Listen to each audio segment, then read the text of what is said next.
Hello, everybody. Welcome back to the Catching Zeez podcast. Once again, episode or title name not finalized, but we're here with another episode. So yeah, that's cool. We're keeping it going. And I've brought back once again a very special guest. This is Racecar627, one of my good old buddies. How about you introduce yourself, pal? Oh, hello. My name is Racecar627. I'm one of Zeez' personal friends. We knew each other in high school, similar to the small beginner and Emmy who were on the podcast before. Small beginner? Yeah, we go back quite a few years, and something really exciting is I've gotten to really be up and close and follow his progression here on YouTube, and it's been fun. I've had a lot of really good conversation with him about the progress of his channels and all that kind of stuff, and it's cool to be with you guys today. So hello.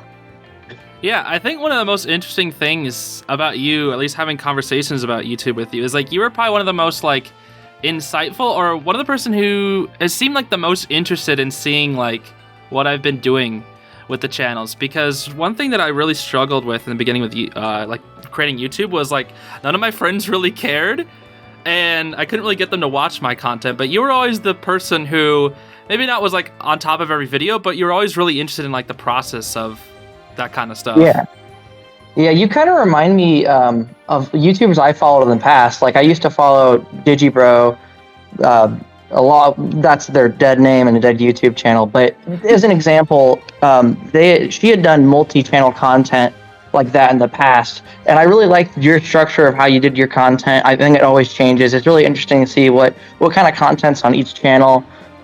Also, just because, anytime a friend's doing YouTube, to me, it's interesting. I watched pretty much a lot of my friends' YouTube videos, especially, and one thing I do like a lot about Zeez G2, when you finally made it, is like, I was never super into Let's Plays, unlike the Microscopic Novice. So, Microscopic. I can't take it, dude. For Zeez G Gaming, I didn't really follow super closely with all of the Let's Plays that you were doing, unless it was a game that particularly interested me. I like the Smash videos you used to do, but when you started doing, especially Zeez G2, it gave me a good excuse to get back into cartoons.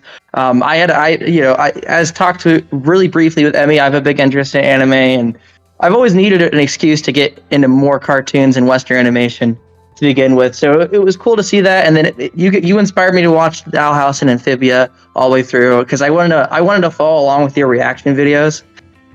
So that was fun, and it let me connect to your content more. I also really enjoyed a lot of the stuff you used to put out on your main channel, Zeez G.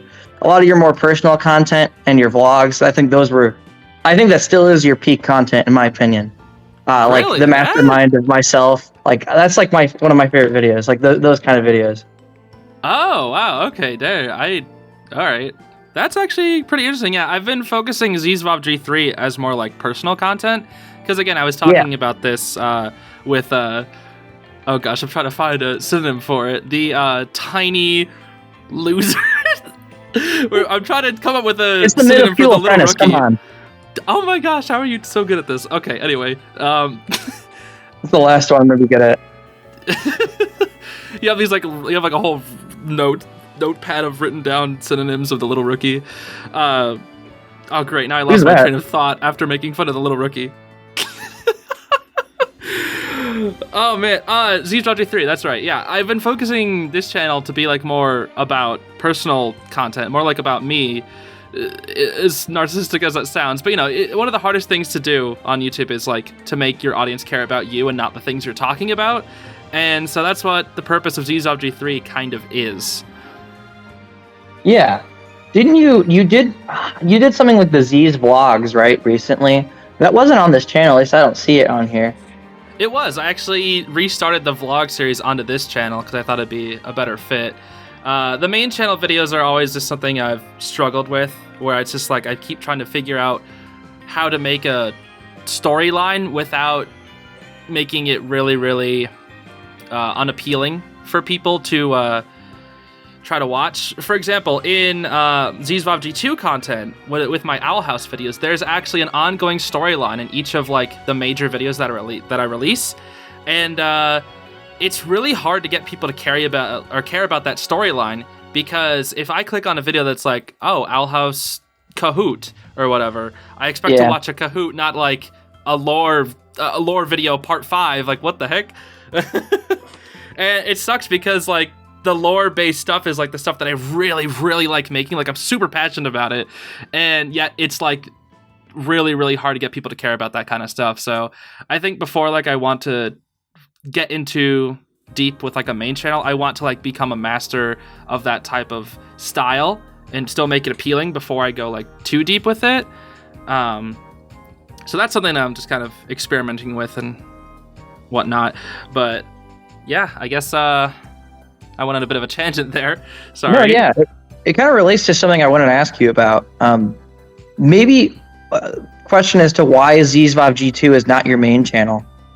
Oh, yeah. I guess it's because on that channel I prioritize things like cartoons. At least it was mainly Owl House and Amphibia. I'm in a bit of a transitional period right now.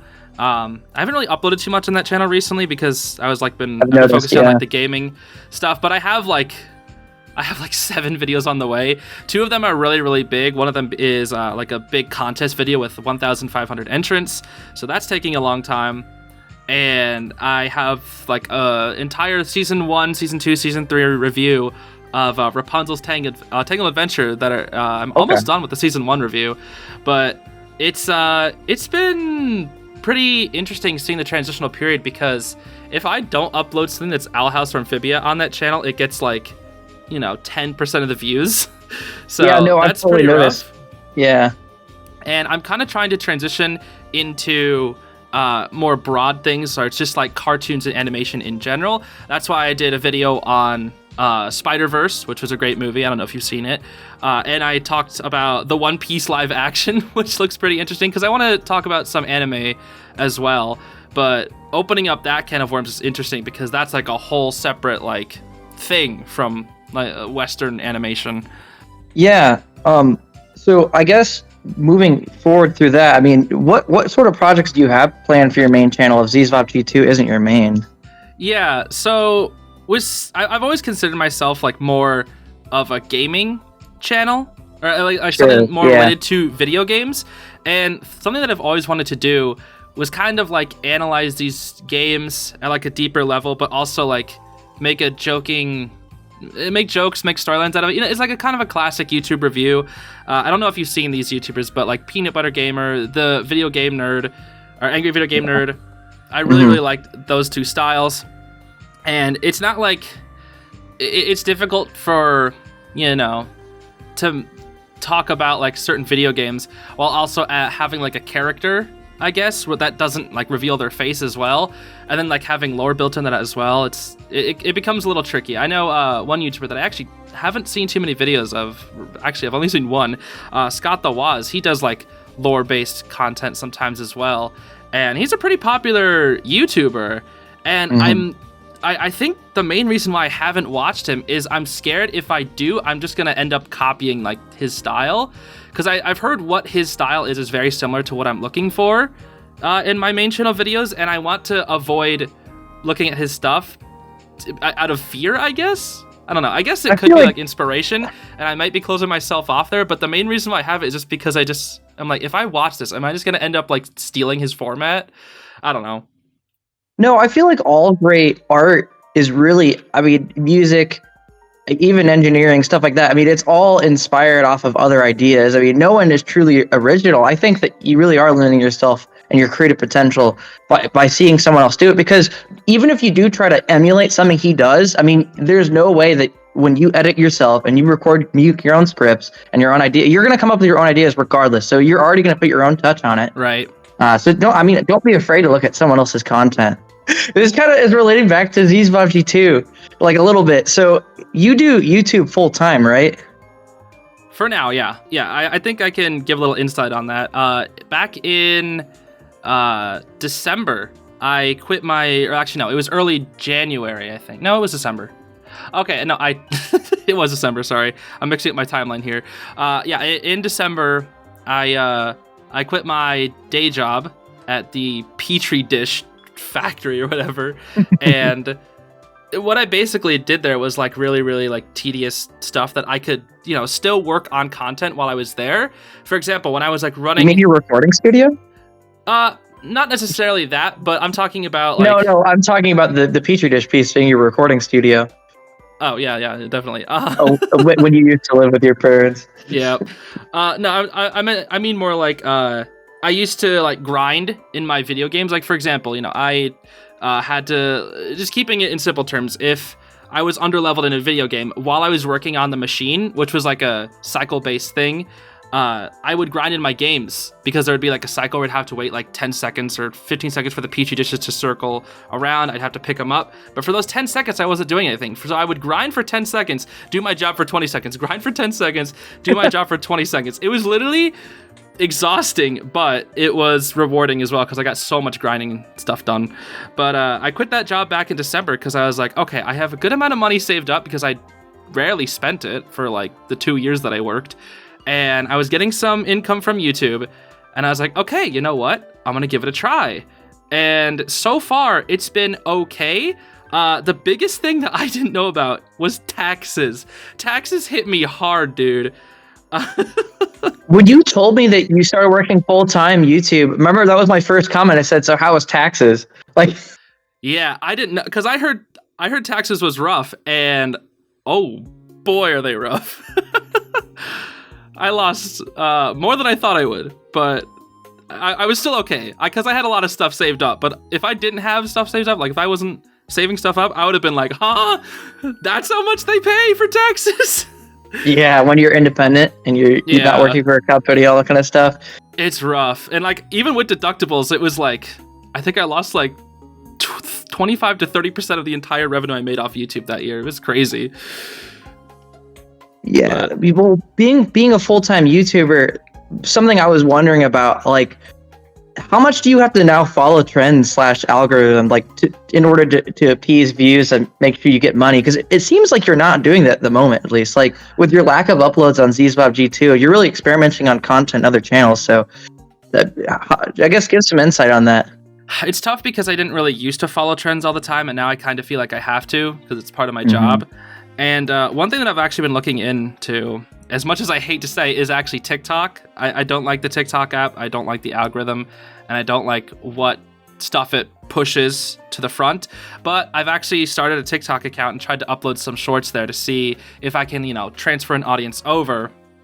And I've noticed, I've been looking into accounts on Twitter that like have, I guess you could say, multi-fandom, where they talk about, games, they talk about shows, and I'm like, how do these accounts, how are these accounts able to reach like so many people with so many different topics, right? Because like if I make a tweet right now and I talk about like Fire Emblem, it's gonna get like 3 likes maybe, but if I make a tweet about like Owl House, it's gonna get like 30, That's just kind of how it is. And if I make like a silly whatever, it's just, but if I'm talking specifically like about like a game or a show, I want to be able to like, have an audience there for each of that. But obviously most of the followers that I've got on Twitter are from my second channel. So if I post something about Owl House, it's going to get more attention from the Owl House side. And then when I talk about anything that's not Owl House, I lose followers. It's funny. I was looking at my subscribers, actually. I lost, in my One Piece video, I lost 12 subscribers by uploading that video. It's funny. Oh, no. It's so funny. Speaking of videos you're uploading on there, I mean, you're talking about doing TikToks. Your YouTube Shorts did pretty well. At least 2 of them did. Yeah, I think, did one of them get to like 1 million views or something? Yeah, it's 1.3 million. Did you miss these details in the Owl House finale? You know what's so funny? I made that short in like 30 minutes, and I thought it was garbage. I still think it's garbage. That's the thing I hate about shorts and TikTok is I feel like so much of it is just like such surface level, it's like nothing. And I guess that's what I have to just kind of accept, that a lot of the short content is just, it's just nothing, right? You could just put anything there and it will get like 300,000 views for no reason. Whereas like, I'm not used to that. I didn't kind of grow up with that environment. And then when I made that video, I was like, why is this getting so many views? Like, obviously, it was right off the tail end of the Owl House, so of course it got views. But if I were to make another one, it would probably get like 20,000 views just in like 3 days. And it's like, that's pretty good. Why is it like What? getting that views? It's just shorts. It go crazy with the views because people scroll so much faster. They can watch so many more videos. So people are bound to like see it. And even just today, I uploaded a short on the gaming channel, which it's already my most viewed short. I uploaded a daily Smash match for 8 days to see, just like kind of test out how YouTube Shorts and gaming worked.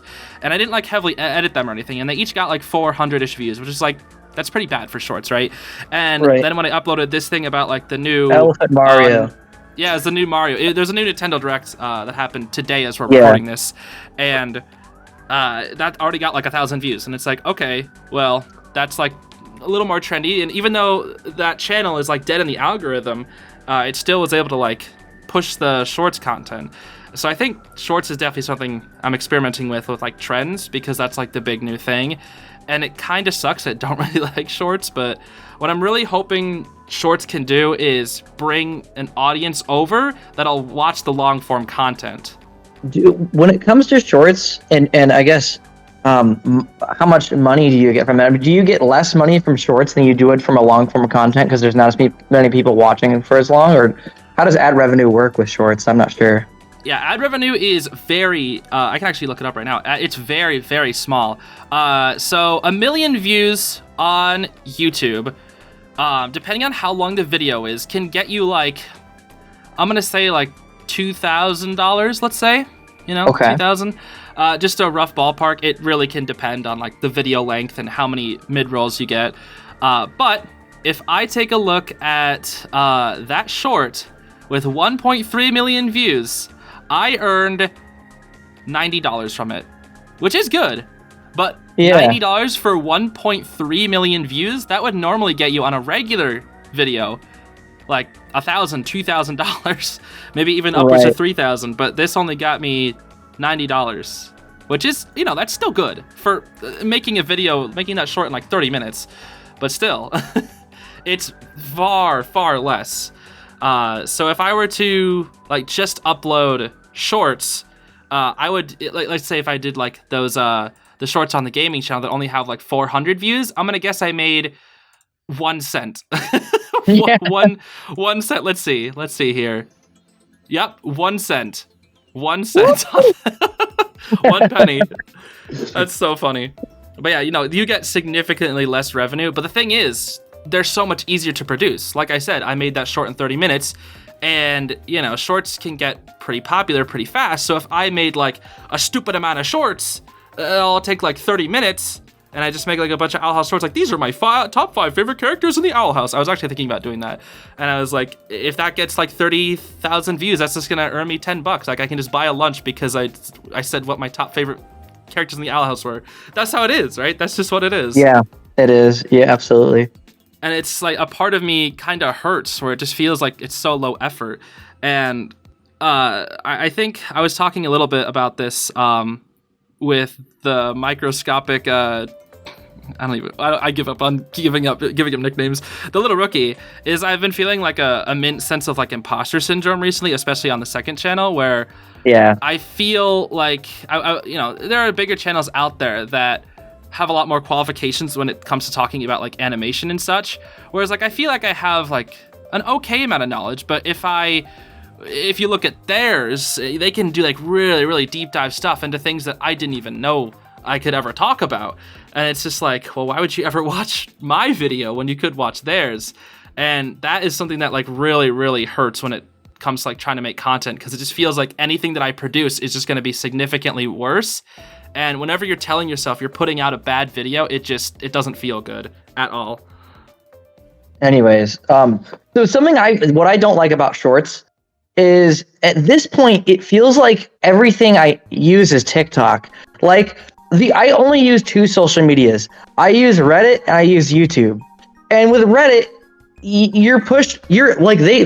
they push vertical video more than anything else on the platform. It feels like, I know that it's kind of based off upvotes, but it's most convenient because you can click on that and then they just have like a scroll thing, right? That just jumps through different communities or that same community. Right. And then YouTube's the same way. I get on my phone. The first thing I saw I feel like it gets more and more. Now it's not even like normal YouTube videos. I have to scroll past 2 things of shorts before I look at regular YouTube videos on the mobile app. So I'm just nonstop push shorts, and like I've avoided TikTok for the reasons of like I don't want to have like attention span loss. Like I want to try to engage with longer media, but I just can't. I can't avoid it at this point. And it's like I know like every TikTok meme because I literally just consume TikTok through other social media. It's so annoying. You can't avoid it even if you want to. Twitter's that way. There's like Facebook Reels. There's Instagram. Like all that kind of stuff. They all have it. Because it's just so successful, right? That's the thing is I don't like it, but the thing that I'm trying to do is like adapt to that kind of thing, right? Where that's what I was saying earlier is like I'm hoping that like because I don't care about it. For example, I started uploading on TikToks. I don't care. All I'm doing is like seeing if it brings in people to the YouTube. I generally don't use TikTok. I don't watch anything on TikTok. I'm just uploading my stuff over there to push an audience over to here. That's literally the only reason I'm using that app. And it's a little frustrating because like, it really is pushing that short side of content. But like, what if that's something you don't want to make? Because I don't have an interest in shorts. I don't like making shorts. I don't think they're interesting. I don't really care about them. I wish there was a way in any app I could just disable shorts. That would just be god tier. Right. But it's just like, it's just becoming like a norm thing. And I think like where you and I dislike it, I think like the general population just finds it so much easier to consume, I guess. I don't think anyone likes it. I think that everyone's just getting complacent. Like it just is. It's so instantaneous gratification that it makes finding what like the temporary satisfaction that you're looking for and going to social media so much easier. I don't think anyone likes it. And another weird thing I've noticed is a lot of people claim like, oh, it's totally screwed over Gen Z, all this kind of stuff.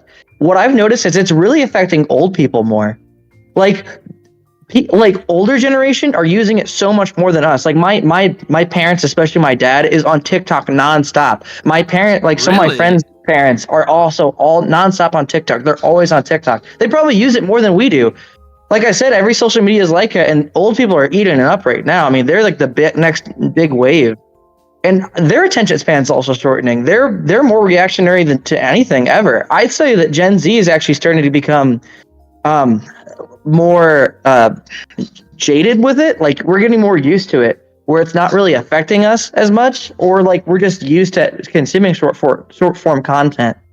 I don't know. It's affecting everyone. It's not really just a young person thing at this point. I mean, I think it just as a internet culture or just as a population, it's just we're all just getting so reactionary in how fast we're going through our information. That it relates to a lot of things, like with titles of like news or video, like your YouTube videos and stuff, like trying to make them even shorter or more succinct, and I don't know. No, I definitely agree with you there. Bringing up like the older generation is interesting because like I live in a family that like I was brought up to hate social media, right? And like until I was like literally 19, I really only used YouTube. That was it. And I think that was honestly better for me. I'm glad I didn't grow up with it because I feel like, I don't know, like besides YouTube, of course, like YouTube was, I was attached to YouTube ever since I was like a little babby. Not a baby, but like 8, 9, 10 around there. But like until I was 19, I didn't use Twitter. I didn't use like Discord. I used like to talk to my friends. I used Google Hangouts. That was it. So there wasn't like any outside influence of like, oh, buy freaking Discord's whatever, join this server. I was just like, nope, I just have like my few friends here, and that's it. Do you think Discord's a social media? I mean, I would say so. I think a lot of people look at me weird when I called YouTube a social media. Like in the past, like no way it is. Like you don't get to talk to people. Like no, you have your own page. You post to it. There's all like it's totally social media. I mean, yeah, I would say that it is. I mean, it can be used as like just talking with your friends, but it's also a social media, I guess. Mm-hmm. Like you're interacting, like for me at least, I have a server with 6,000 members. I interact with them at times. I have been significantly less active in there, but there is like, I would still call it a social media. I mean, if I go into my server right now, I'd see people from all over the world talking. So it's really cool, man. That's something that I've appreciated from the sidelines. Is I would say I'm definitely a bit older than your average audience member, so I'm not in the Discord very much. I'll be honest with you, but no, that's fair. I do want to make a second one that's like targeted more toward like I don't want to say older people, but more like toward chill, like maybe more of like games or just like actual deeper discussion it is rather so than just Owl like House and Amphibia focused right now. It's just Right. that community, really. Yeah, and it's very focused on like the things that younger kiddos are in. Like they love talking about Roblox.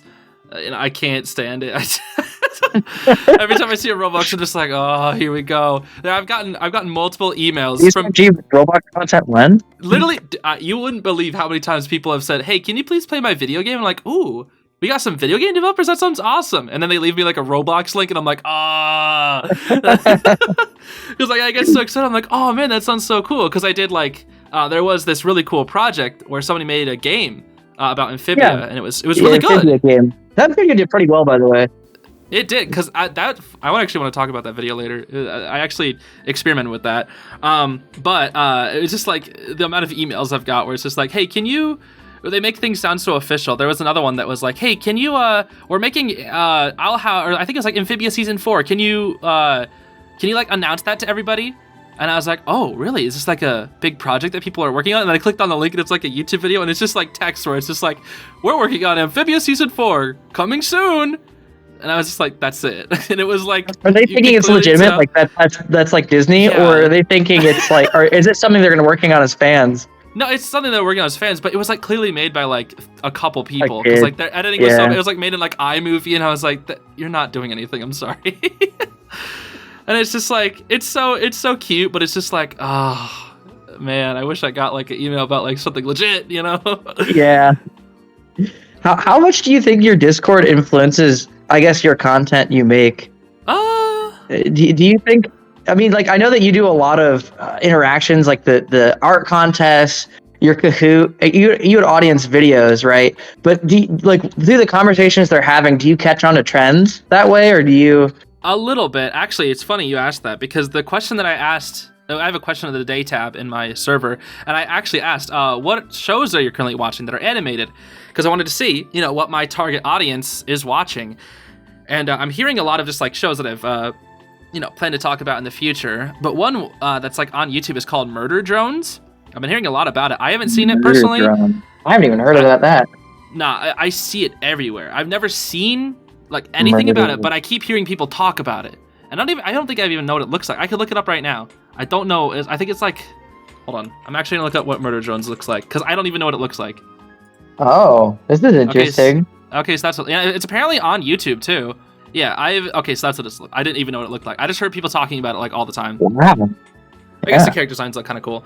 Anyway, but yeah, I would say it doesn't like influence it too much. It's more just like if I have an idea, I want to see if I can like integrate my fans into it at all.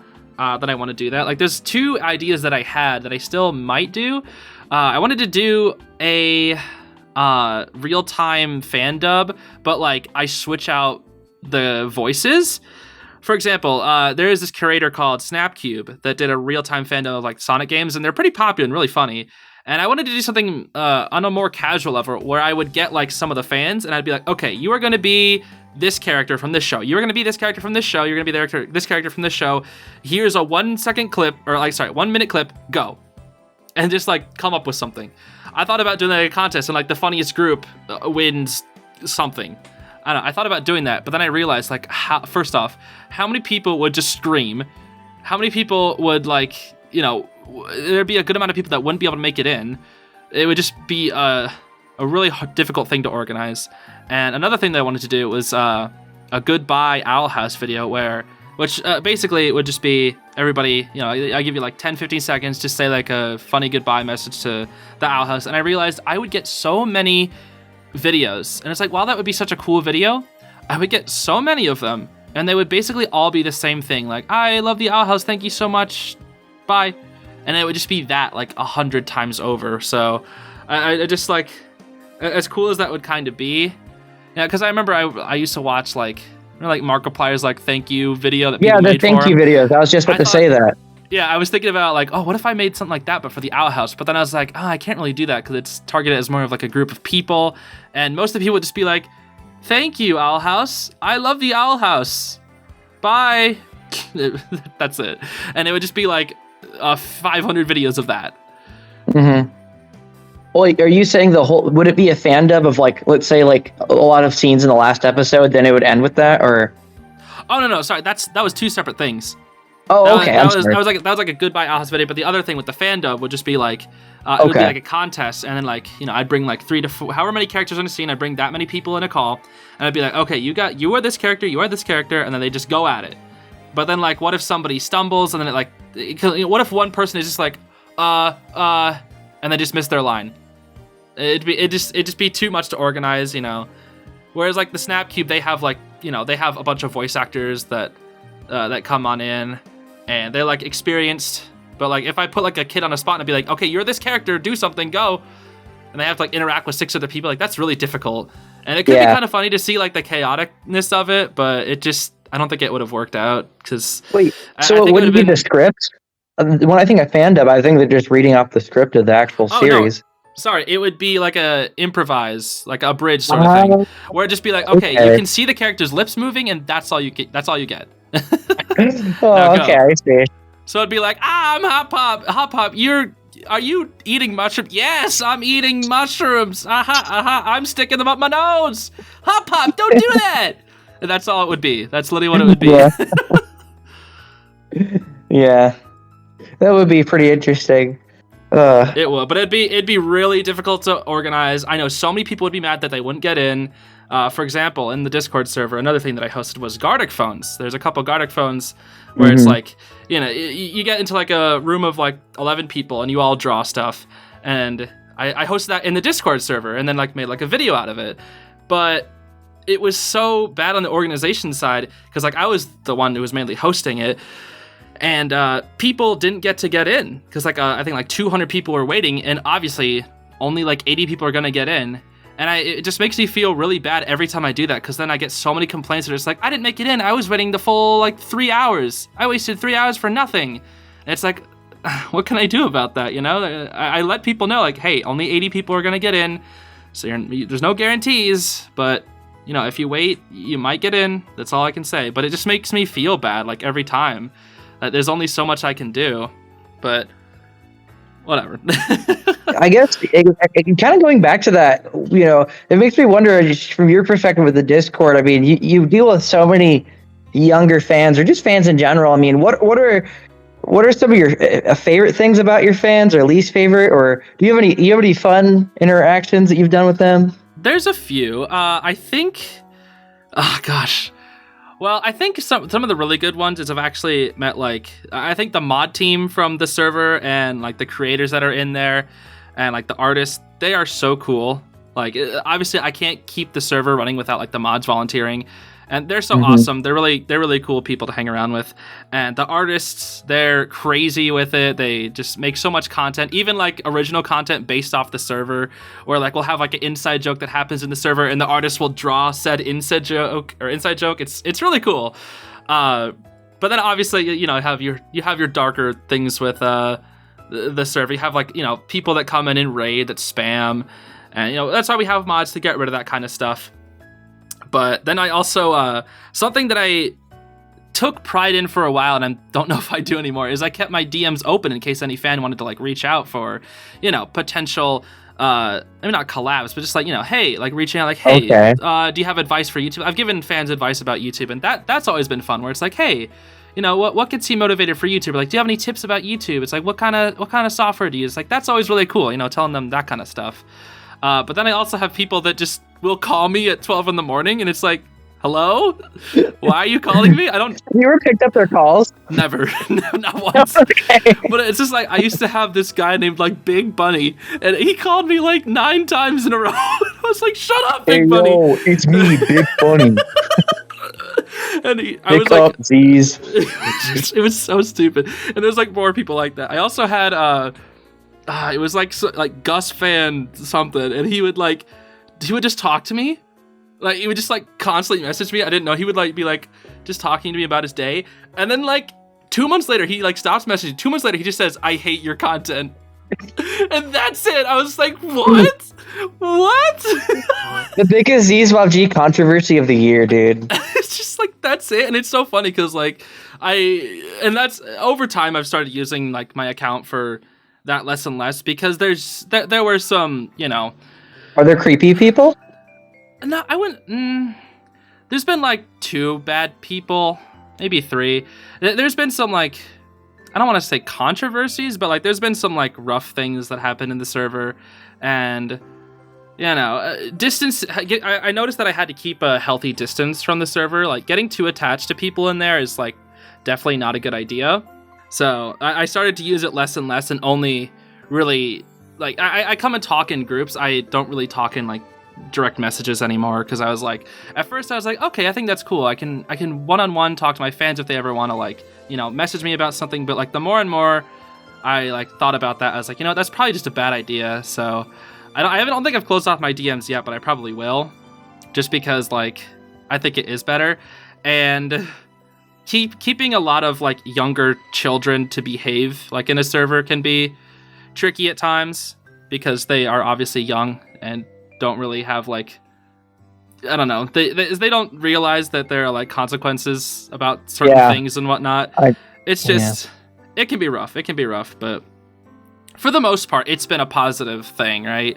You know, having a community, having lots of people to talk to about your interests, it's cool. It's cool. For the most part, it's cool. There are obviously some stupid things that come with it, and my rules are like, I think they're pretty strict, but then again, there are a lot of 13-year-olds in the server, so I want to make sure like those people are safeguarded because they're young, right? They don't need to be exposed to like, you know. Discord has a reputation for, I guess, predatory behavior, you know. So it's something I've wondered about with you having a Discord full of younger viewers. Is do your mods take a special like stance on making sure they stay protected? No, I actually implemented a new thing where I have high mods and then high admins versus like mods and admins, and the people up higher, they deal with like that more, you know, mature things that kids should not be exposed to type of stuff because they're also adults. So it's like, okay, you guys deal with like the more heavy stuff. The underage mods, they can deal with like, you know, that guy swore like 50 times in a row. Maybe we should do something about that. Or, like, this guy is bullying this guy. Maybe we can kick him out of here. But like if it's like, you know, something that definitely shouldn't be for the eyes of children, then, you know, the people above 18 is that a common issue? With that. No, actually, it's very rare that shows up, which is I'm really thankful for. I'm glad. Yeah. But you know, there are times when it happens, and you know, it's unavoidable. There are trolls on the internet. It's just gonna happen. I think actually, there was, I think, my biggest, I guess, least favorite. I don't think we can say fan interaction, but you can actually still find this on my White 2 Nuzlocke on my gaming channel. Somebody changed their username to some really inappropriate things constantly, making claims of like really bad things that I did, and I couldn't like block them because they just kept creating a channel with a new name. You were streaming at the time? I was streaming, and since it would show up in the chat, like I had chat replay on the screen, it kept showing up as their username. No. And so I blocked, I have a bunch of words blacklisted, obviously, but their usernames aren't blacklisted. So they made their username all this stuff. So they would and change their YouTube name to these things? Yeah, and I'd be constantly blocking them, but they keep making new channels because you can make brand channels like super fast, like within like 2 minutes on YouTube. So they'd make a new channel, come into the chat and just say, so true. And it would be like, Zeez does this, Zeez does that. And it was like really, really, really bad stuff. And I was like, oh man, I think that was probably the worst fan interaction I've ever had. And like, it was like going on for like a whole hour. And I had to disable. Fan troll. They definitely were just trolling you. Yeah. No, but the thing is, they came back like for the next like 3 streams, and I literally took a break from streaming for 2 weeks because of that. Because like it was, it was one person, and they kept coming back, and I had like, you know, maybe 8 people in the chat, so it was like, you know, there's like 8 people in the chat, but then there's just one person who's just constantly trolling, and it's just like, what do you do about that when I don't really have? Were your YouTube streams ever moderated? I'm usually the main person, but there's a couple mods in there, but there's nobody who watches consistently enough to like be a moderator. Because I only get your like Discord mods. Yeah, no, most of my Discord mods are mods on the YouTube channel, but I think only like 2, 3, maybe 4 show up on average. but it's just, it can be rough. That was luckily the only time that it happened. But man, I think that was probably one of the most uncomfortable situations, because all the people in the chat were just like, ignore it, just play the game. And it was just like really, really bad stuff. Yeah. No, and I kind of get, like, especially your branding, Zeez, is pretty wholesome, obviously, and so it's really, you're kind of the person where your channel kind of has its own, like, ethos and themes and community of being pretty clean. So, like, that kind of stuff you can't even really laugh off. Like, I don't know if that makes any sense. It just makes it difficult. Like, if an edgier YouTuber had that kind of stuff probably pull up on screen, they could probably be like, "Oh, F you," all that kind of stuff. Right, yeah. It's just, for me, I like to keep, like, family-friendly content. That's just exactly. That's what I was going for, family-friendly and wholesome. Yeah. And I think the more thing is, like, it wouldn't be that bad. Let's say it's like, you're a big YouTuber, you got like 1,000 people watching you. The person would give up, but I was so small, like it was such a small stream, and so they were just like, they were so seen. This troll was just so seen. It was just like, I had to take a break because I had nothing else I could do. They kept making channels every time I'd block it, and I was like, well, you beat me. I guess I'll just not stream. Good job ruining everybody else's fun, I guess. Right, exactly. That was definitely, I think, like the worst interaction I've ever had on YouTube, though. It was really bad. Do you have you, I guess, speaking of controversial things, have you had any controversies? Really, like, for instance, way back in the day, I remember it was probably over a year ago, you had that controversy, quote unquote, with Phoenix Master 1. Oh, yeah. That was long ago. that was almost 2 years ago now. So I guess I can give a bit of insight onto that. Phoenix Master 1 is a Fire Emblem creator. Very awesome. One of the best Fire Emblem creators out there. I've been watching him for like 10 years, and I got to face him in a Fire Emblem Heroes, which is a mobile game. I got to face off against him in a tournament, which was like the very first tournament of its kind. There were like 800 people watching. It was really cool, and I was like, whoa, I get to fight PM1. That's Phoenix Master 1 for short. And I think this is my very first, I guess you could say, YouTuber controversy. There's only like 2 that I guess I could have. They weren't even really that bad. But what I did was, after like 40 minutes of an incredible game, mind you, we were like both playing really, really well. And it came down to like the last move. And I was like, okay, I'm going to forfeit. And that was the thing, because I actually, the stream went on for a super long time. Nobody knew it was going to go on for this long. And I actually had to leave. I had to go to work. So I was like, okay, you know what? I'm going to play the match, see if I can win, but I'm going to throw it just so that I just want to play against him, right? Because that was my idol. I was like, I got to play against PM1. I can't throw the match. So I threw the match at the end, and then I made like a joke about it. I was like, haha, I lost, haha, but cool. I knew that I probably would have won that. And then I realized, I think like 10 seconds after I did it, I was like, oh man, that was probably a bad decision. And then like, everybody, I don't want to say like, names or anything, because all the other people in the tournament were like, oh, that was really stupid. They didn't say it like out loud, but they're like, oh, right, man, because they wanted fair play. This is the first ever tournament.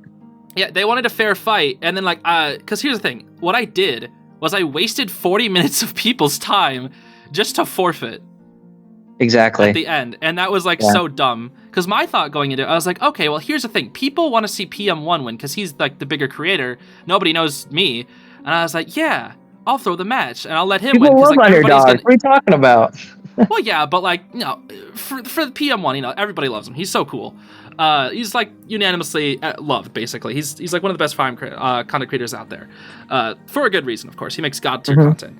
But, I was like, okay, he can continue on winning. He ended up getting second place, which was pretty cool. I think he brought it down to like game 3, which is really good.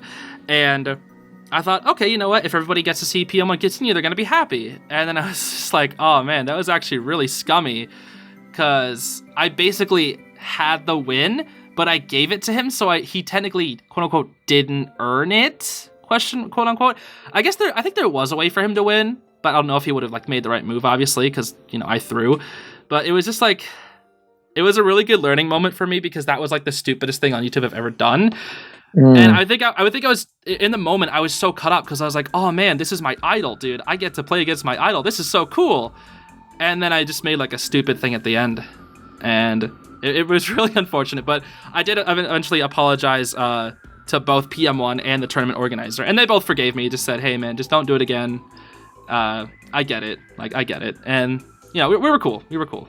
That was like the main controversy that I had back then. It wasn't even like something super big. Only really the fellow creators really got mad about it. All the audience actually thought it was pretty funny. Forgot about it. Oh. Yeah, the audience thought it was pretty funny because I made like a funny edit that was like one of PM1's inside jokes after I lost. But they thought it was fine because they're like, haha, he threw for content, so funny, so funny. But all the other fellow players and creators were like, man, that just wasn't cool, and it wasn't. It was stupid. It was stupid. Controversy wise, didn't you recently not recently, but a little bit recently, the AI voices, right? I mean, that was something that. Yeah, that's the second one.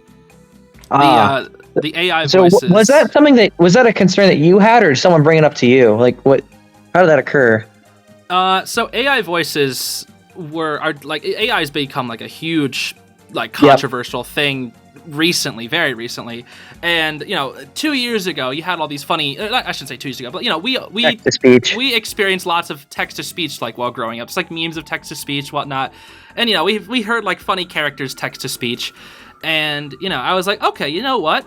What I can do is use text to speech of like amphibian Owl House characters, make the characters say funny jokes, and then I can use that in my content. And I was like, oh, that's so funny. I can help create like little lore storylines with this. And it was kind of cool. So I used it for, I think like 3 or 4 videos. And then, some notable voice actors started coming out being like, I don't consent to my voice being cloned, or I want all of the videos that feature an AI voice of me, I want them taken down. Like, how do I get these things taken down? And I was like, really? Whoa. Yeah. Did anyone at you, or was it just in general? No, just in general. Like, I think Mike Pollock, Eggman's voice actor from Sonic, he was like one of the first biggest ones, and like he's a long time voice actor. He's really good, and I was like, whoa. I started realizing like, wait, maybe this is something that I shouldn't be doing, because like I was just thinking about it from like a funny meme perspective, where it's just like, haha, it's funny AI voices. They don't even sound good. It's just more for a funny meme, right? Yeah, that's what I was more thinking about. That's like the perspective that I had. It was like, oh, it's just for a memes. I'm not doing anything bad with it. But then I realized, okay, well, as AI continues to develop, people could be losing their jobs to AI voices. Obviously, they're not at that level yet, but they could be in the future. They will be, for sure. Yeah. Like, people have already been, like, I think there's a Marvel property, actually. I just saw this day, a new Marvel property. I forget what it's called, but the intro of it is actually AI generated, which a whole bunch of people are mad about. Oh my goodness. Yeah, even the creator of Amphibia spoke out against it, which is pretty funny. Oh gosh. But it was just like, I started realizing like, oh man. And it was just starting to like be on the rise of like the AI hate. And I jumped off the bandwagon as soon as possible, because I was like, okay, I get it now. Because like at first, from the perspective of it just being a meme, it's like, yeah, that's fine. It was harmless. But, people could make those voices say really, really bad things. And as we continue to give AI more stuff to use, more stuff to build themselves with, it's just going to keep becoming a more popular thing. And I don't really want to contribute to that. Like, something that I've seen a lot on the rise is like ChatGPT. Tons of creators, specifically like in the Smash scene, because I love watching Smash content, they've been using ChatGPT a lot, which is like this AI chat thing that pulls information from all over the web. How does that help with Smash? For specifically, you can just like have them come up with video ideas. That's what people do. They'll be like, what's a good Smash challenge for me? And it's like, oh, here's a good Smash challenge for you. Use Donkey Kong, but only get spikes. It's like something like that, right? And it's like, because they don't have any video ideas, so they just do ChatGPT instead. Yeah. So it's just like, I'm kind of glad that I jumped off the bandwagon early, because I don't want to like rely on AI content anymore. Like at first it was like, okay, this is just like a funny meme. This is just a resource that I can use to, make funny memes in my content. But I was like, going forward, I was just like, you know what? Morally, it is not the right thing to do. Like logically, it's like maybe, you could get away with it because it's like funny memes, and it's not like the creators can take down your video or anything. So like, yes, I could still technically use it, but I am a person with a somewhat sizable following. I want to, let people know that this is not something that you should do anymore.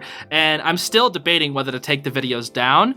I talked to some other creators, even some fellow voice actors, and they said, you can leave them up, but don't make any more, and put in the description that you like, it was like a product, I shouldn't say product of its time, but like, it was before people were like recognizing that was a bad thing. So it's like, you can keep the videos up, but like, make sure that people know it's not something that you should use. And you already made it, so it's just like whatever. So I'm keeping them up for now, but if things continue, I'll delete them. I'm fine with that. I'll lose money, but I don't care. It'll probably be the right thing to do if people demand for it. But for now, they'll stay up until things happen, move forward or whatever. Yeah, it's crazy you bring that up because like I feel like the rise of AI has been so just unprecedented. Because just to give a recent example, I graduated from college in December of 2022, so 6 months ago at this point, and ChatGPT was never even talked about to use for homework assignments at that point. Like, yeah, like within that last the semester I left, I knew people who were still there, obviously, and I knew people like you even know that they were talking about like they would use that for assignments to write like make a short response on this chapter, right? For not even like a fictional book, but like maybe for like a more studious thing. I mean, you could literally just auto-generate your responses for almost anything at this point, like any sort of short form writing.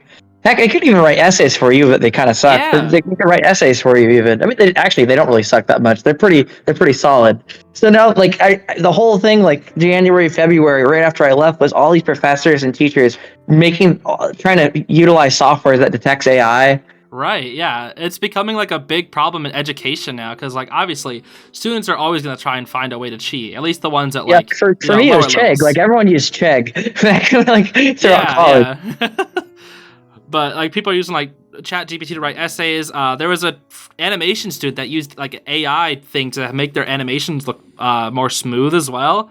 And I was like, they do in-betweening. So they do the keyframes and it can auto-generate in-betweens. Oh, that's actually really interesting. Wow.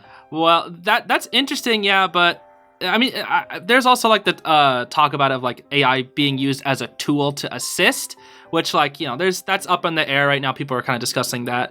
I personally like, but if it's like AI that's just there to make content by stealing other people's content, like, AI that creates art by stealing other people's art. One of the biggest things right now is like anime art, where you can just take like, look at all these anime girls and boys, and now it's so realistic. Steal it all, and then just throw it into an algorithm. Then boom, free anime boy, free anime girl, whatever you want. People that make fan art are screwed. I know it's tough, dude. Like obviously they have like styles, so if you have like your own very stylistic thing, you can it's just like really input hard to replicate. If they make another art, you can just input their style into an AI, right? And it can start making it in that style once they have like 100 images or so. Yeah, and what's really tough is like the more and more we feed these AIs, the better they get. And that's why like, you see all these platforms that are like, oh, use your AI to do this, use AI to do this. And it's like, by doing that, even though it's just a silly joke for us, we are constantly feeding that algorithm new content to use to better itself, which is kind of scary. Like I think there are filters on TikTok that like will use AI, and by giving them all this input from so many different users, we ourselves, by just casually using it, are improving these AIs, which is just like, it's tough. I think there's a really good show that kind of talks about this sort of thing. It's called The Good Place. I don't know if you've seen it. I have not, no. It's a really good show, but they talk about, I think in their second or third season, about how living has gotten so complex nowadays because you can't just do something so simple without it having like so many repercussions. For example, absolutely, I could go to the store right now and buy an apple, and I could be called, like a horrible person. Because if I buy an apple from a company that the CEO, let's say, did terrible things, now I am giving that CEO money, right? And so people are going to be like, oh, you're an awful person because you gave that CEO money.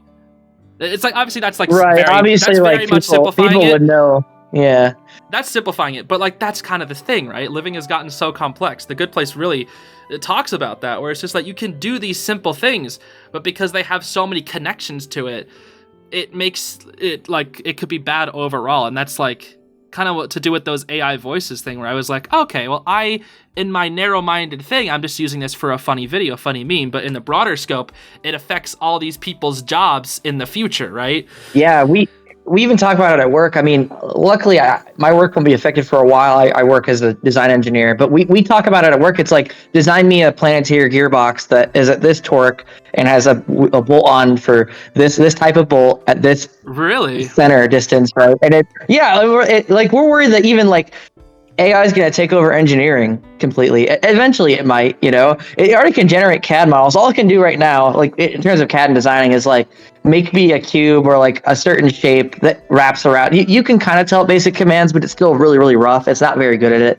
But yeah, I mean, one thing going away from CAD and thinking about 3D modeling, I mean, talk about like people who do Blender or Autodesk Maya and stuff like that. I mean, assets for games or for CG or like backgrounds and stuff is all gonna be done probably through AI soon. I mean, you just tell them to make a detailed skyscraper of this type of style, like Art Deco or some sort of architectural style in this theme with this type of color saturation or whatever, and it can make the entire background, like entire city backdrop, or something like that.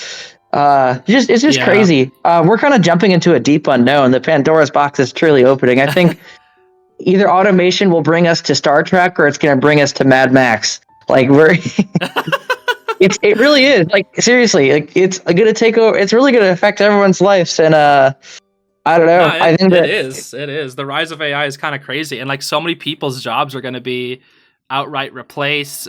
Even like in the entertainment industry, so many people are losing jobs to obviously just like cuts. But like I think the biggest thing is like AI is so cheap. Why pay a person when you don't have to do anything? You just input stuff into an AI. People are even like, for example, there's been AI SpongeBob, AI Family Guy, AI Simpsons. Saw that, yeah. There's these channels that are just like AI constant, forever streams of these shows that are just like use these AI voices and just like bare minimum stuff. And it's just infinite content. And there's always like 300, 400, a good amount of people watching these streams. And it's just like people are constantly watching this and the creator is benefiting from it. And they're not doing like any work. Like they set up the AI, they let it run, and free revenue. It's crazy. That's so true.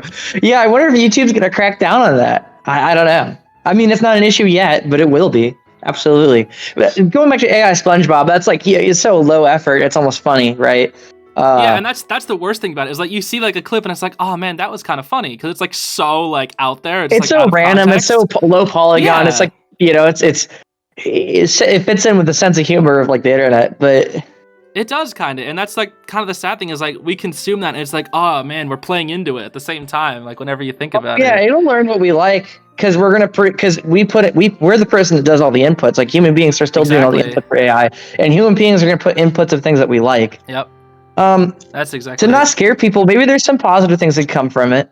Like for instance, someone brought up the fact that like you can load AI with massive medical history, medical books, and oh right, yeah, science related things, and just like say find a cure or find a potential cure for X disease, and it'll sift through the entire John Hopkins library of 1 million articles, right? And we'll find it could maybe do something crazy like that. It could really, that's why I say it could push us into Star Trek, where we're kind of living lives where we don't have to work quite as much because companies are so efficient and everything is done so easily. We live in harmony with technology, but honestly, I don't really know. It's a scary thing, but also it can be really exciting and interesting. But hey, history moves forward. I'm sure people thought about that with the printing press, and they thought about that with the internet, and you know what I mean? Like, or with obviously the big talk was, at least in the engineering world, automation just taking away jobs. But technically, it just opened up potential for other jobs so far. Not that it still has the potential to take away jobs. Not saying that it won't, but stuff like that. I mean, it's just Right. No, that's why I think it's really interesting to kind of talk about. I know we are kind of going on a tangent here, but it's just an interesting topic. When AI is like used as more of like a tool to assist, that's probably better for us like in the long run.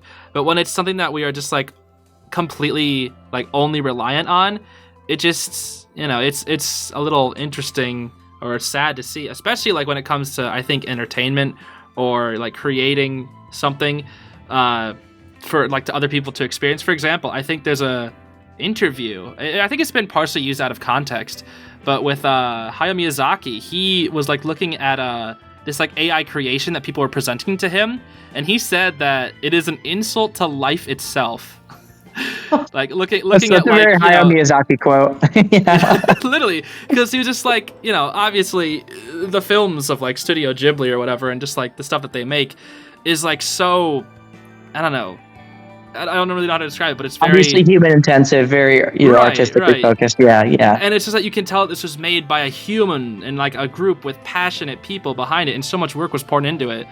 And then it's just like, then there's the whole topic of like, does it need to be created and like worked on so hard for something to have meaning? And it becomes like a whole thing, right?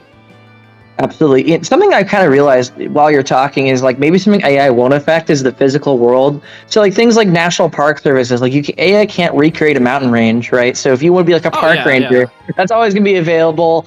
I was thinking maybe 3D, like in real life art, like sculptures, but I mean 3D printing. Let's be honest. I mean, it might be a thing that they could make physical items.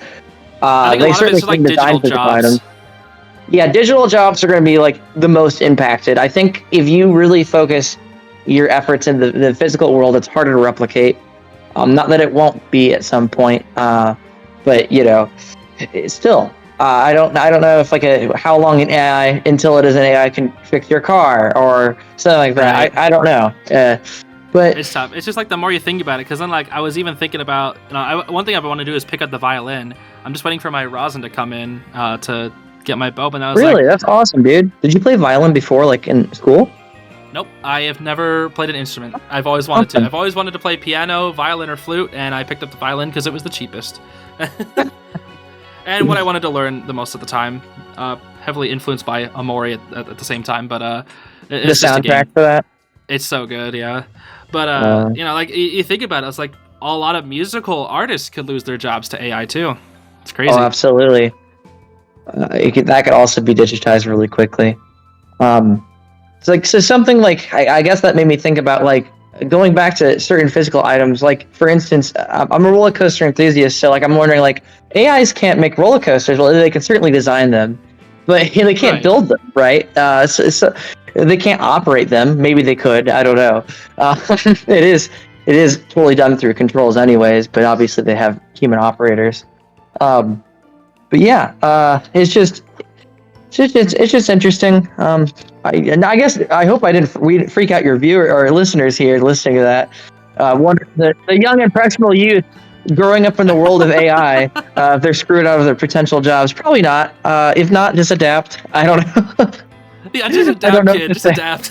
Just adapt, kid. You're just gonna get thrown in the pond anyways. I mean, we're all getting thrown in the pond, us included. I mean, we're not that old, Right. I think we were like a little overly negative there. Obviously, AI can be just like a tool to assist, but it's not like, people still believe in like the heart of the cards or whatever. People will always be there to support, things that are created by humans and whatnot.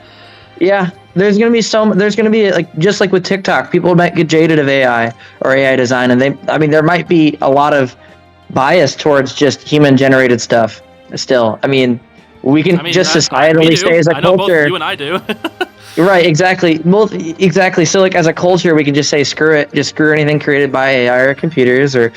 Yeah, and that's kind of what we're seeing right now. Is like so many people are like bullying AI artists just because it's like, or people are like, there's this meme from Puss in Boots, the movie, where the death guy is like, pick it up, and it's just it's a pencil, and they keep posting that to the AI artists, like pick up the pencil. It's so funny, dude. Oh my gosh, it's like you look at an AI art, all the comments are pick it up. It's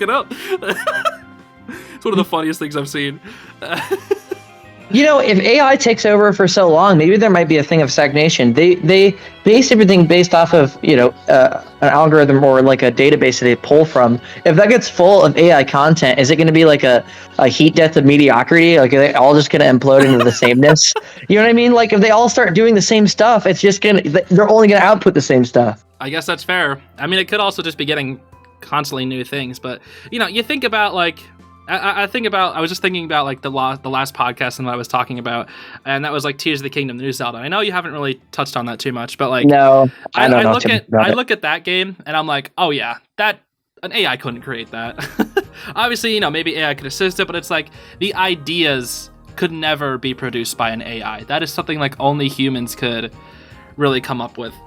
And I think like at the end of the day, that's probably what people are going to be gravitated towards more. We're going to have our funny laughs with AI, whatever, but people are going to put more stocks in like real heartfelt projects, or Of when course. it comes to entertainment industry at least, they're going to gravitate more towards things not just AI pumped out of a freaking algorithm. Right. Yeah. Going back to, because I was thinking about that too. I mean, like when I was thinking mediocrity, could they really come up with something like Into the Spider-Verse 2 or like the new Right. Puss in Boots, like where they're so stylized? It has so much character based off of a human decided and an intentional style. You know. Exactly. Like I think I know there has been AI I think used in both of those movies, but it was only used as a tool, as an assisting tool. Most of the hard work was done by real humans, and there's real care and thought put into all those movies, and it shows because they're both really good movies. Yeah. Kind of going back to what you had said about in between work, I'm a little surprised by that. And that, like, a huge issue that like the anime industry had forever was there was in between artists, you know, are so underpaid and they're paid by the cell, all that kind of stuff. Like you would get your keyframes, and then they'd hire in mass people from typically like Korea or China to mass produce those in between frames for really dirt cheap. I mean, basically borderline slave labor to create these animes, like horrible working conditions. And this would eliminate them out of that, which is a good thing because it focuses the artists that are in the industry on just doing the keyframes and the storyboarding and the creative stuff. And making the AI kind of do the really tedious stuff that people might not want to do. I'm not sure though, you know. Yeah, no, I definitely know what you mean about like the in-betweens, because I know a lot of in-betweens are just like outsourced.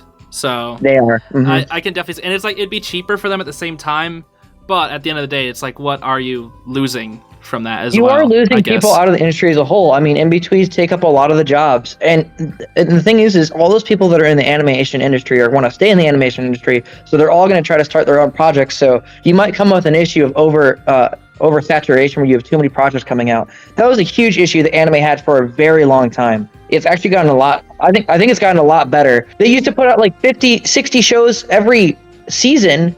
And how many of those were crappy light novel adaptations? Dude, literally, like, no one would watch, but it would sell 1,000 Blu-rays, so they'd make even profit. Like, that's all they do is just put out utter and complete mediocrity. And all of the talent in anime was shifted to all these nobody studios that were doing literally not, like, we're doing nobody projects for IPs or things that no one cares about. Whereas, like, there was hardly any original or cool work coming out at the time. That was a huge issue, I think, like, 2017, 2018. I think it's gotten better. The pandemic kind of killed a lot of momentum in the entertainment industry with that. And I think seasonal animes are a little bit less extreme. I don't know. I guess I haven't like counted it in a bit. Yeah. But it feels like there's less mediocrity coming out. I'm not like extremely knowledgeable when it comes to that, because I know like when it comes to like new animes, I truly just kind of choose what people recommend me, or find one that I just like think was interesting. Like the two ones that I've been watching recently, I think I was talking to Emmy about this, are Dr. Stone and Blue Lock, and like those are both pretty cool. Lock, yeah. But then I hear people talk about like these, like I'll see like this anime mentioned, like what is that? And it's like hardly anybody knows about it, because it's just like it came out one season, had like 12 episodes, and then it was like never talked about again, and it was like extremely mediocre. And it's just like, how many people worked on that? All the voice actors, it's just like so much work went into that poor anime. Like, absolutely. Couldn't those resources be used somewhere else? I don't know. It's just I don't know. I'm not that knowledgeable on the industry, but it's just like seeing that is just kind of odd, I guess. It is. Now, of course, a lot of success and how it's determined from a business standpoint is how it does in Japan, because all of it's really directed towards that audience. That's right, the U.S. obviously is honestly at this point is growing to be one of the biggest audiences, so they're reaching out and trying to appeal to the U.S. audience more and more. But like it's really interesting if you look at like Japanese rankings of anime. Like they have sites like My Anime List in Japan, I believe, where they kind of rank their favorite animes, and it's so different from the U.S. rankings. Like I think it's like Bunny and Clover. I can't remember. I'm trying to think off the top of my head. No, I know. I've been on the site a couple times. I guess. Tiger and Bunny. Sorry, Tiger and Bunny is like super highly ranked. It's just like this. I've never even heard of that. This like sci-fi action comedy show that Studio Sunrise did a while ago. It's like the I don't think it's like a superhero thing. I don't remember. Maybe it wasn't Tiger and Bunny. I might be misremembering. But there's like, I don't know. There's some things where like they definitely have different appeals as to what is successful for them. So maybe it was successful for them, but we only view American media, so I'm not sure. That's fair. Yeah, because like a lot of the ones that were popular when I was on the site was like Full Metal Alchemist, One Piece, Gintama. Yeah. It's like all like the popular ones that you've heard about before. I'm going off when I say like the rankings. They have a thing called top anime of all time. So the users, when you complete a series, the goal of the website is that you have a page where you rank all of your anime, and it's a database, a collection of everything you've watched.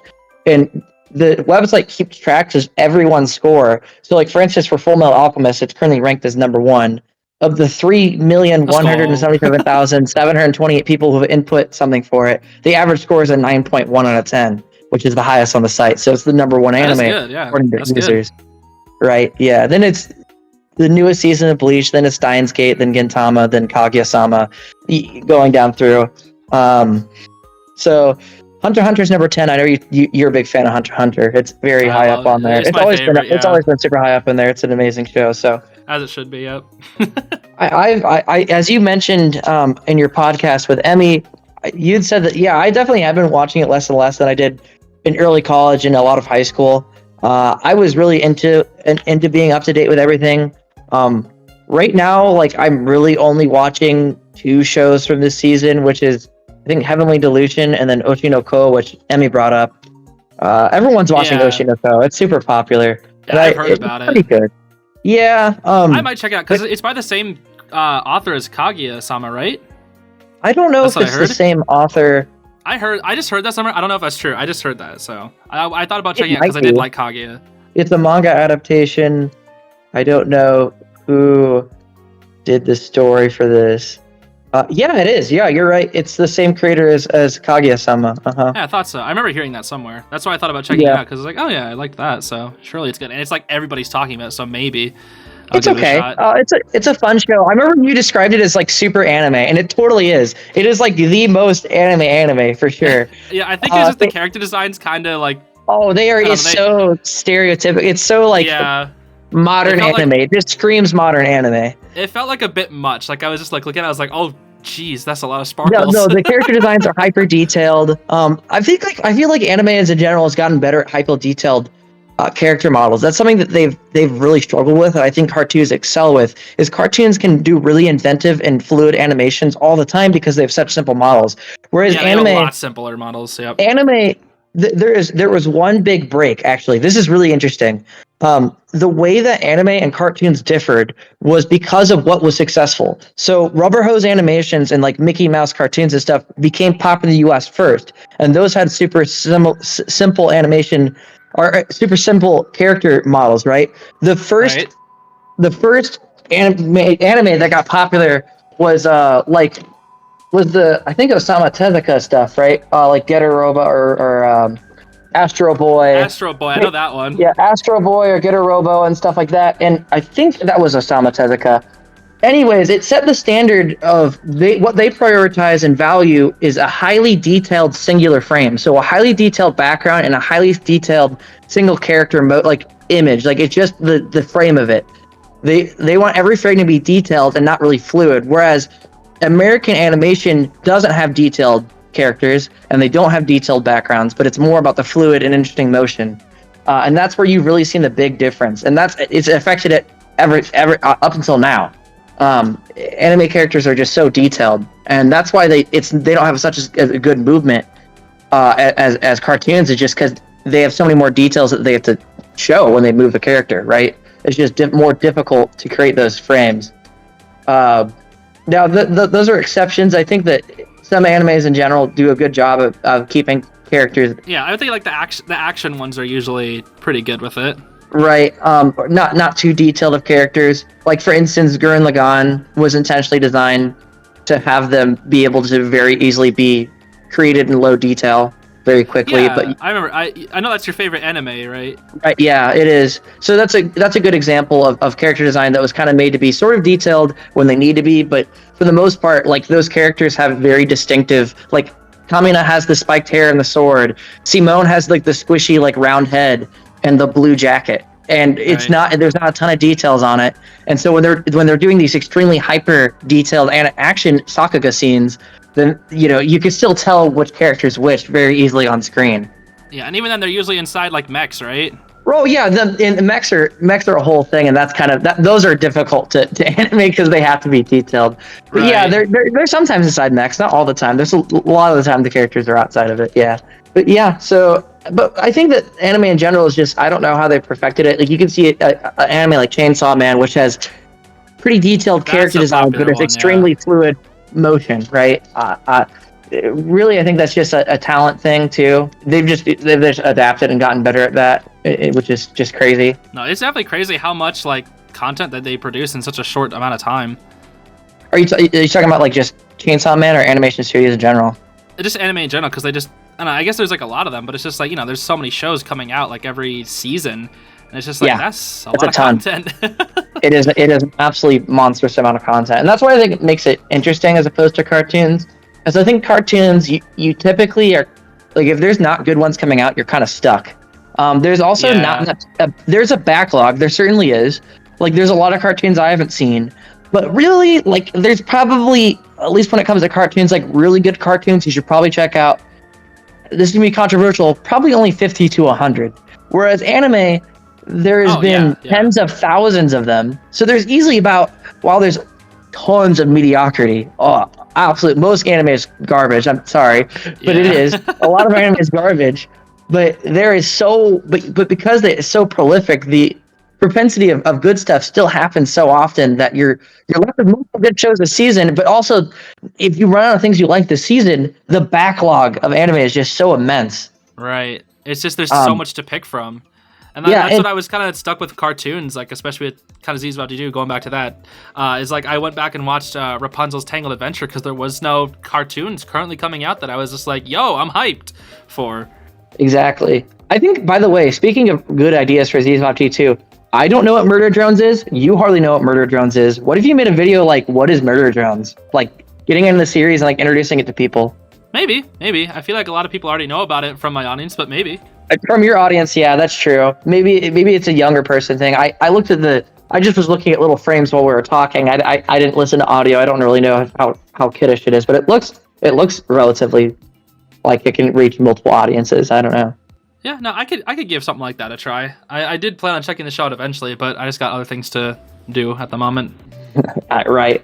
Speaking of other things to do, you've been working a lot on your other channels. Is there any channel that you're seeing, like, you think there's a great potential in, or you're seeing a lot of growth in at the moment? Outside of Zeez PUBG 2. I think this one, actually, weirdly enough. The last few videos I've posted, like, despite the fact that this channel is, like, relatively new, it's getting, like, 100, 200 views per video, and I was like, why? It was a little odd. And I was looking at the gaming channel. It's like, okay, well, this gaming channel's been around for a while. It gets like 100 views per video. But then I look at like the Fire Emblem channel and the Pokemon one, and it's like they're less. But then I look at this one, and it's like, why did the last few videos get like 100, 200, 300 views? That's kind of crazy. I mean, I did shout out the first podcast. And then I also got a shout out from Mario Goes Ma, the channel that I reviewed. Which is kind of funny. That was the weirdest YouTube channel ever. Yeah, he shouted that channel shouted me out. It was so funny. In their community post, they just said Ma and linked to my video, so that got me like 15 subscribers, and like a bunch of people just commented Ma on the video. So I was like, let's go! Mario Goes Ma said my Ma video or saw my Ma video. Oh, it's so stupid. But you released the masterpiece Mother of 3. Mother of 3 was good. And like, I'm just kind of. Because I've had like, these video ideas. I have like a 8-page document where I just have like freaking video idea after video idea. And I'm just like, I need to like start doing some of these. And I'm kind of just experimenting with it. For a while, I thought that maybe your Fire Emblem YouTube channel would be the one that would take off after Zeez PUBG 2. Yeah, given that Fire Emblem isn't so saturated, but it seems like not quite. Yeah, I think it's interesting you say that because that was actually the channel I was posting most of my, or pouring most of my resources into before Zeez PUBG 2 took off. Like, I was starting up all these series, like planning a bunch of different stuff, and then I just kind of started Zeez PUBG 2. I reset, I should say, because that channel used to be called Zeez PUBG Reacts, and I reacted to like Smash tournaments, Fire Emblem Heroes content, whatever, Nintendo Directs. I'll just upload all the reactionary content onto that channel. And I was like, you know what? this channel is so stupid. I'm just gonna completely reset it. I've got like base 150 subscribers. Let's just upload a video about Amphibia. And then it started getting views, so I kept uploading more, and then it just kept snowballing. So I was like, okay, I guess I'm working on this channel now. And then the production on Fire Emblem slowed down. That's why I started up the playthrough again. But Fire Emblem Warriors, I was playing on that channel, and I started it up. And then I noticed that Zeez was getting popular, and I was like, okay, I'm gonna pour all my resources into this channel instead.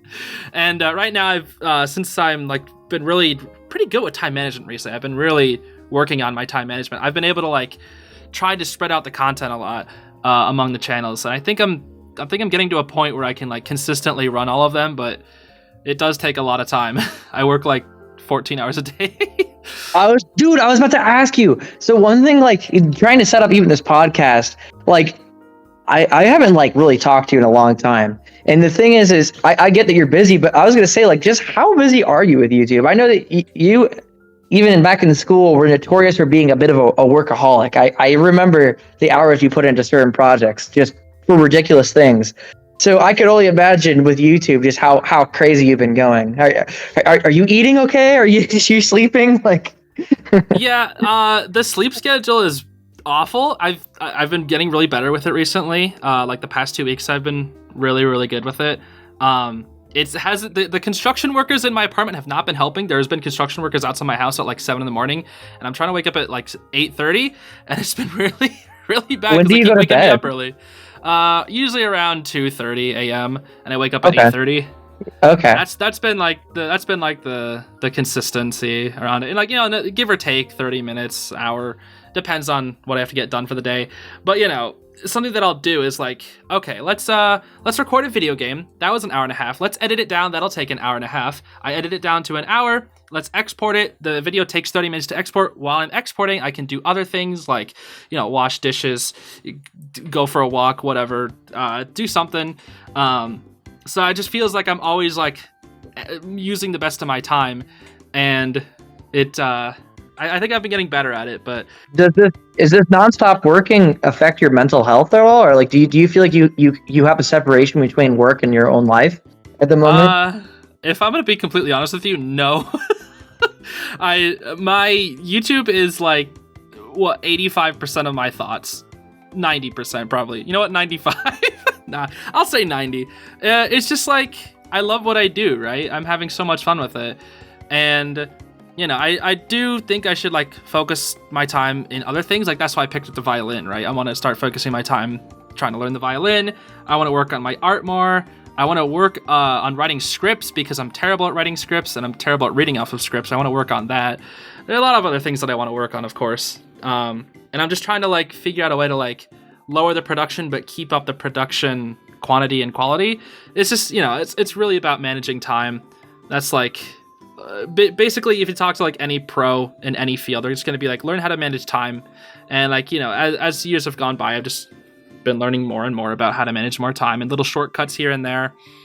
But it does burn you out a little bit. I've had to like take breaks. Like I have like set hours where I take breaks, but like between noon and 1, I say I can't work on YouTube because I need to like have a break. Because if I just like constantly go, I burn myself out. And that's one of the reasons why I actually didn't upload the Owl House art contest, because I had just done 2 contests back to back. I remember. Massive projects. And I was also working on like 8 other massive projects at that time. So I was mega burnt out and I just couldn't work on it. And now since I didn't work on it for like a month, everybody's like, where's the art contest? Where's the art contest? So, yeah. That's the main thing I've been working on in the back I think right now. A lot of your viewers don't understand that there's more stuff that outside of Zeez G2. Obviously, the people listening to this know that. So thank you for being the core audience and the true G's here.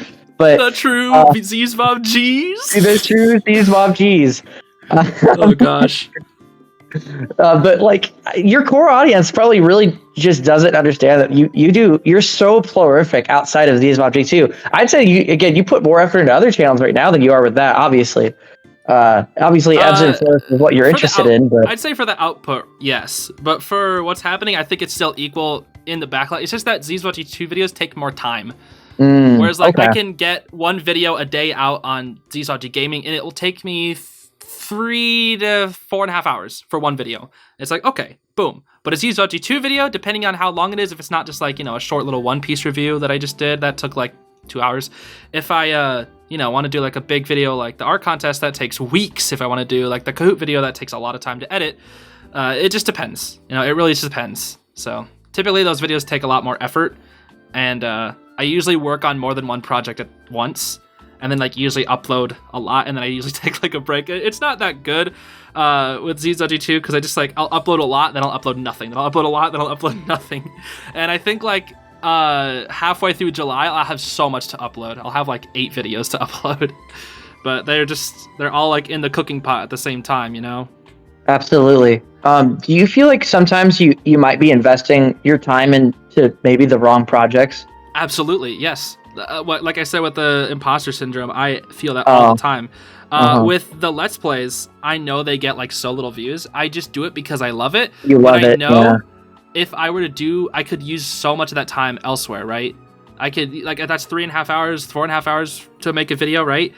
But like, think of that. I could spend 4 hours learning how to play the violin. 4 hours a day getting better at the violin. That's crazy progress. But instead, I do it to upload a video, a mediocre gaming video. Yeah. Just... What my thinking is like, especially going back to you being full time, it's like now you have to sustain yourself. You're almost kind of like putting yourself on an island of, oh crap, I have to succeed. Do you feel like, or do you feel okay? Like, oh, if I fail, I can just go back to my job. It's not a big deal. Both at the same time, but I think what I fear most is having to go back to that job, not out of like fear. Because, it can be a different job, but yeah. Well, yeah, going back to like a the 9 to real 5 job. Yeah, the 9 to 5. Because, I think about it, right? Because I allocated most of my resources into YouTube for like the past 5 years. And I think that's quite visible from like, you can see I have over 1,000 videos on Zeez Gaming. I think in total I've made nearly 2,000 videos in total across all my channels, which is pretty crazy. That's insane. If you think about it, I mean, your videos, at least on Zeez Gaming, like they're like 40 minutes each. I mean, if you total up everything across all of that, I mean, do you think you have how many months of content of just of you at this point? That would be a really interesting analytic that you should try to find out. Would, yeah. How close are you to a year of Zeez YouTube content? That would be just insane. Oh, that would be no, not a year, not a year. I'm gonna say 3 months. I'm gonna say 3 to 4 months of just if you watch. No, maybe if you count live streams as well. Yes, I'm gonna say 2 to 3 months of straight content. You can watch my content straight. It'd be 2 to 3 months if you never turn off Zeez across all the channels. Yep. All right, dear viewers, we have a challenge. I'm joking. Yeah. Who can watch? Yeah. Who can watch every Zeez video? Who can like every video? Who can subscribe with every alternate account they have? Yeah. Please. Make sure to comment 8 times on every video about how awesome the video was. And click on every ad that pops up. Yeah, I'm gonna put like mid-roll every 30 seconds. Make sure to watch both ads. Click on the ad every time so I get the money. It becomes the most scummy YouTuber of all time. Oh, that's funny. And then follow me on patreon.com/ZeezBobG. Oh yeah, tier the lowest tier one is $100. What do you get for it? You get a sticker that says I wasted $100. That's it. You get a special 1 minute long Discord call where I say thanks, guys. Thank you. Yeah. Thank you for the money. Oh man, that's crazy. This podcast. What is your ideas for it in the future? I know you kind of talked about it briefly with Emmy that you'd have maybe me, Emmy, and miniature beginner on. Beginner. Yeah, no, I think it would be fun to have like a multiple way conversation because I wanted to start off one-on-one with you guys. Yeah. Because like I'd like to invite some creators on too, but I was gonna say I'd like to like keep you 3 as like the main returning guests because I know you guys well. I know I can have good conversations with all of you, and when we're in a group, I know we can have even more interesting conversations. So I just thought it'd be kind of unique, and like as time goes, like there are things that I want to add onto the podcast. There are games that we could play, not like video games, but like specific games like I don't know. I don't have any off the top of my head, but I've seen people do it on other podcasts and whatnot. So I want to just like kind of keep experimenting with it because it's fun, right? It's fun and it gives me an excuse to talk to my friends. It's just, it's all good stuff. Yeah, that was what I was going to get at. I mean, is it really just going to stick to your personal friends? Like, obviously, the main collaborator that you're most famous with is Mr. Tomato Sauce Man or whatever. Yeah, tomato sauce, or as 80% of his fan base calls him because they just can't read is tomato sauce. But he's a very busy guy as well, and it's gonna be. I don't know if he would be willing to come onto a channel that has like no subscribers. Yeah, exactly. Well, whereas, when he comes on to Zeez too, is like I already had 35,000 subscribers base before he came on. Yeah, and it's the same exact fan base pretty much too between the two channels, or very similar. Yeah. Is there anyone else you collaborate with, or that you're going to collaborate with in the future? I mean, there are some Fire Emblem people that I could reach out to. I think there's a good amount.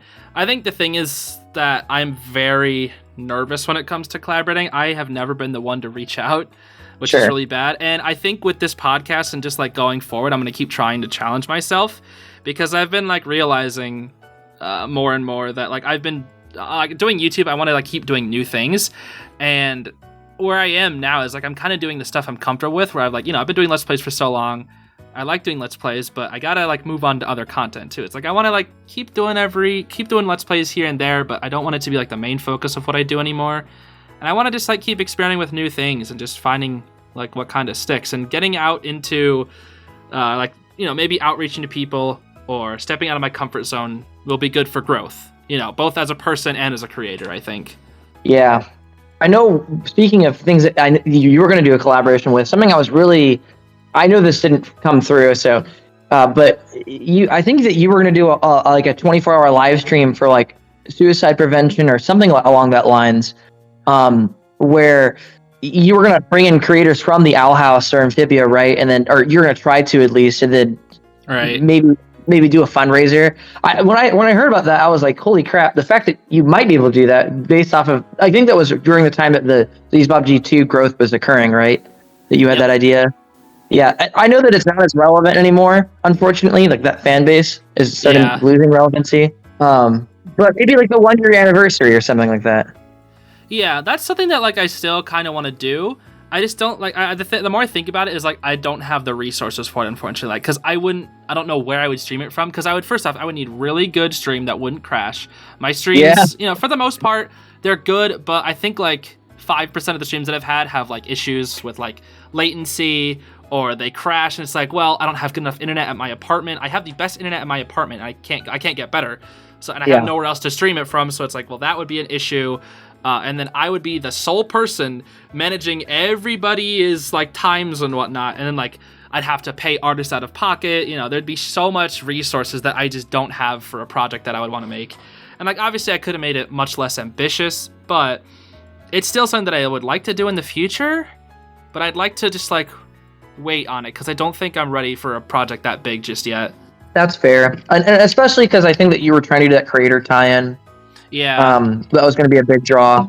But just the fact that you had the idea, I think, was very awesome of you. Like that was a very when you talked about it, I thought about that later on, and it kind of just blew my mind. I'm like, wow. I mean, like literally, my friend can make a really substantial impact on the world potentially, and really do something positive with the career that you've started to make, which is awesome. That's definitely, if I have like an Endgame for YouTube, there are like a few things that I want, and it's like to have a fan base that I don't want to say influence because I hate that word, but I'd like to have an influence on like, I mean, you're an influencer, Zeez. I mean, you are. Absolutely. I guess I'd like most people to have like good morals and whatnot, be good people. Like I'd like my audience to be good people. I'd love for us to like be able to work on projects together where it's like, we make a bigger impact on the world. Mr. Beast, whatever, Beast philanthropy, stuff like that. But like, people do like charity live streams. I'd love to do stuff like that in the future. And then another Endgame thing I'd love to have is like a group channel with friends, whether that be, I know we tried something like that in the past, but I'd love to do something with like future or like fellow creators. That would be so fun. There's a channel, like I mentioned, talking with the little rookie or whatever I'm gonna call him in editing. There's this channel called Party Crashers where like 4 Smash creators came together and made like a bunch of like this group channel. It's just like they go crazy. It's just they make really good content. That's like a big Endgame thing for me, is like if I had, 3 other people that I was like became friends with through content creation, and we were all like good at content creation, we all loved it, and we came together for this group channel, I just thought that'd be so hype, Like that's just kind of the stuff that I would just love to do. That's like the end game kind of stuff. It's like once I have like an audience that I know isn't going anywhere, what kind of stuff can I expand on next, right? Mm-hmm. It's just I think about like the future and the growth a lot. Hence why I have so many video ideas that I just know I can't do yet. And sticking with like the smaller things like Let's Plays isn't really helping me. It's just that like I just like doing it, and it's so hard to tell myself to not do it when I know it's like not something that I should be working on, but it's just like when I have such a big passion for it, like how am I supposed to just not do it, right? That's the biggest thing I struggle with, I think, right now. Yeah, so like what would you say is your ideal end goal then? Like just as a YouTuber, I know for a while too you were talking about, or were you talking about becoming an animator or doing something other art related with okay, so this is getting kind of like corny, like a kid dream or whatever, but after I do YouTube, I'd love to have a bunch of finances saved up to like start my own video game or animation company and actually pay my workers well and actually come up with like really we'll come up with like really good stuff, and just like we all are like, I like to get like a lot of like-minded people who think, I don't want to say think like me, but think like, they have good morals, they have good work ethic, and they believe in the things that they work on. They're not just doing it for a job. Obviously they have to do it for a job, but like, they'd be passionate about what they're kind of creating. You just hire a bunch of AI. Oh yeah, dude. Yeah. Man, yeah. Me and my AI bots working for me. Bot number 1, bot number 2. It's gonna be great, dude. But no, that's something I'd love to do. I do have I should say life plan, but like I'd like to end YouTube like when I'm between 35 and 40, which I'm not gonna say my age. I'm in my early 20s, but that's a good ways away. But that's like 10 to 15 years from now. But that's my ideal time to end it. I'm pretty sure that's in like 2 years, right? Oh yeah, man. I mean, dude, there's a joke in the Discord server that I'm just an old man. Stupid. But yeah, I think like 35 to 40 is probably like the age where I'd just be like, yeah, okay, I think I'm good with YouTube. I'll move on to other things. I think I'd still upload like casually, but I would never be like, how I am now, where I work 14 hours a day on it. I'll just be like, I'll upload a video every month or something. Just be like, hey, I liked this or do that, whatever. If you started working, I guess in the real world, I don't know how much you want to talk into this, but wouldn't you have to use kind of your in real life image? I know that's something you've always been hesitant of. Yeah, even still to this day, I am constantly debating it with myself if I actually want to like show my face into real life content, because there are so many things that I can do if I were to open that door, but it's just I don't know if I'm comfortable doing that and like sharing that with the whole world, because like once you do that, you can't go back. Yeah, well, Dream just went back.